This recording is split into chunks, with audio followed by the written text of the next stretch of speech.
We move to our fourth speaker today, Tahir Abdel-Ghani. Tahir is an architect, urban researcher, award-winning independent filmmaker.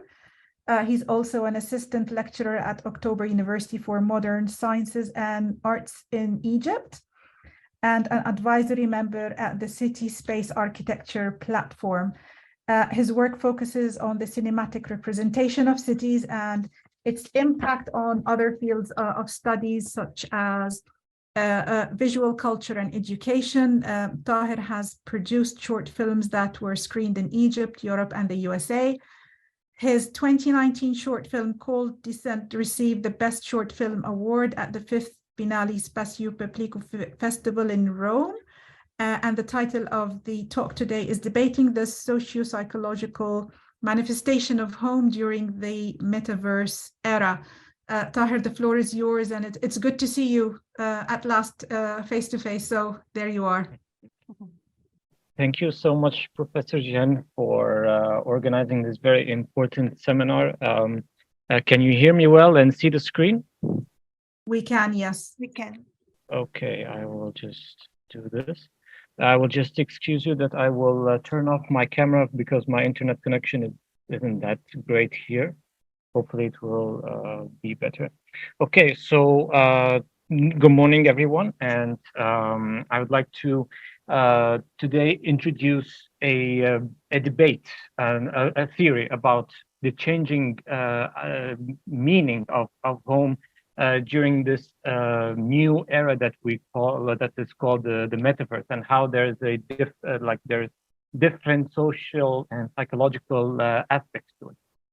And it all started when there was news back in July of last year, when it was read, your next home may be in the metaverse.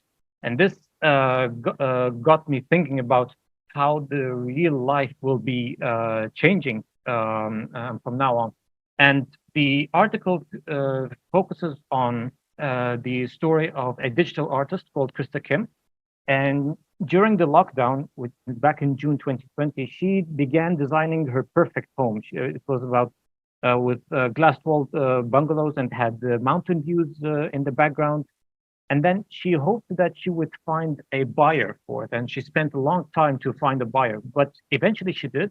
By March 2021, someone bought it for more than $500,000. And this has pushed the idea to pushed it further to include more people interested in the process. So it kind of turned it into a commodity, into sort of a real estate business. And people would come up to Krista and tell her, let's build houses together and sell them. Well, even though it was not her interest, but this created sort of a tension between high-tech creativity and emotional aspirations.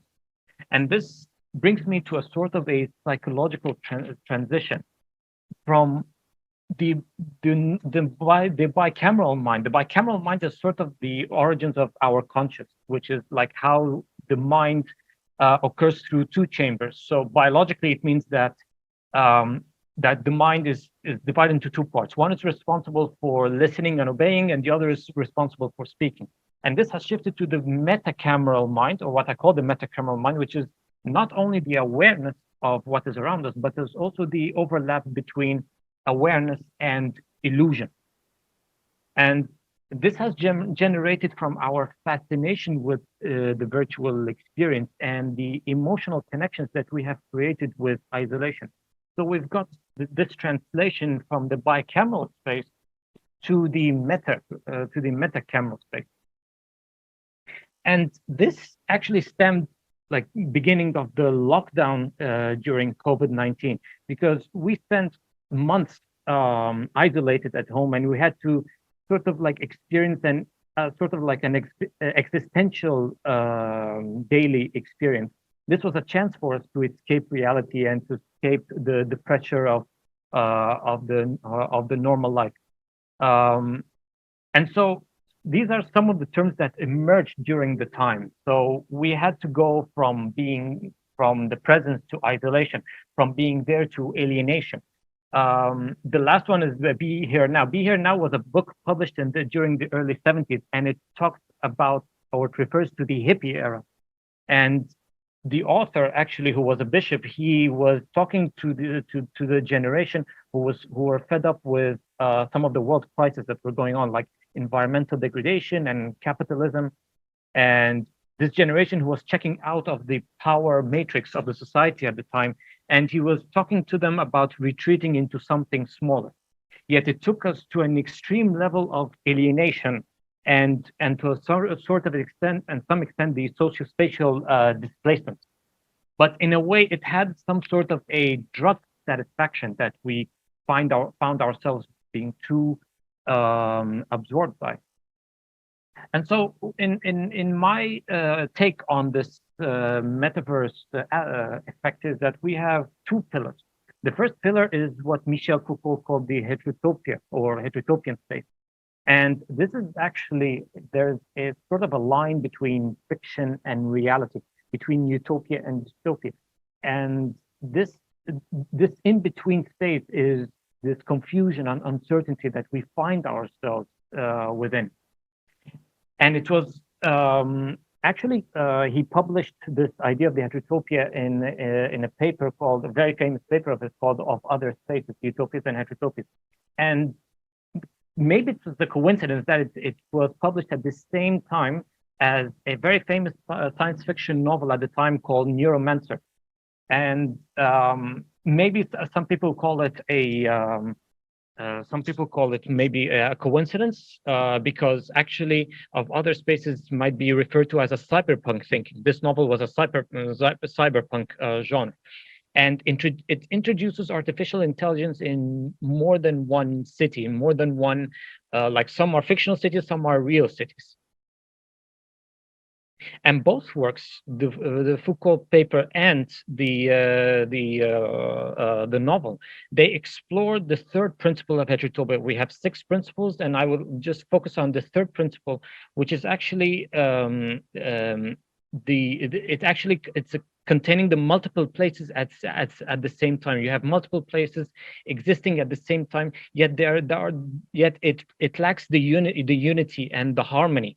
There is so much contradiction in this space, and this is what home is not like. This is actually what contradicts with the traditional phase of the home, which Professor Gamal explained earlier, which is the social dynamics of the traditional home, is that the identity and the attachment have become quite eclectic.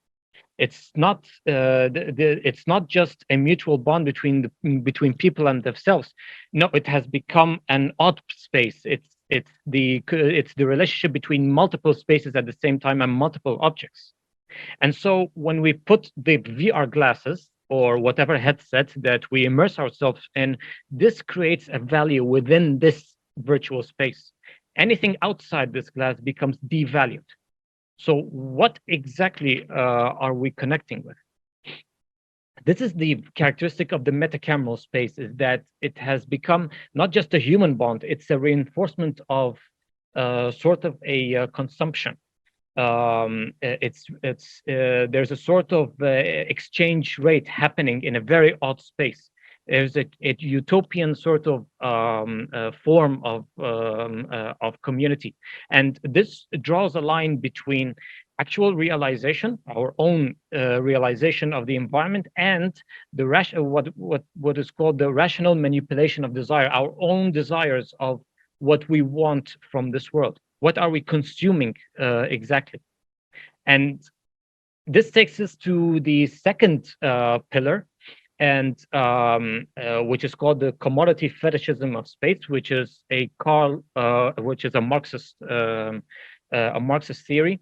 And it's like saying that Karl Marx now resides his theory resides in the metaverse. How the metaverse commodified relationships, and now we can see that objects and the relationship between objects and the exchange rate between ourselves and objects are now an integral part of this new symbolic order that has become dominant in our everyday life.